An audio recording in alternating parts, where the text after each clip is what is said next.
Good evening, members of the committee. My name is Lisa Iwan. Many people who oppose marriage equality or who are on the fence are stumped by the question of why gay people want to get married. I want to help people understand the answer to that question by telling you about Peg Lawrence.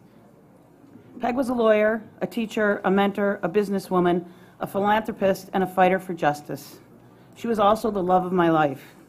We were together for 32 years when Peg died untimely and suddenly last year. Losing Peg has been the most difficult thing that I've ever lived through. I'm grateful for the time that we had together, but I wish we'd had more time. For me and for Peg, it was love at first sight. Peg was funny, she was smart, she had a huge heart, and she was a zealous advocate for disenfranchised people. She and I decided to go into business together, a decision that might have doomed many relationships. We opened up a law firm, and we practiced together for 29 years. And I'll tell you that working with her and living with her was the best times of my life. We created a happy home that accommodated many friends and family. We were blessed to have many nieces and nephews, and many grandnieces and nephews, whom we loved being around and who loved being around us. Peg's nephew Trip said at her memorial service, "There was love all around me in Lisa and Peg's home. It was a welcoming, welcoming home." My brother Mike talked about how Peg was a real stickler for manners and how she taught the nieces and nephews good table manners. He said at her memorial service, "Our kids would not be the amazing kids they are today without Auntie Peg's influence."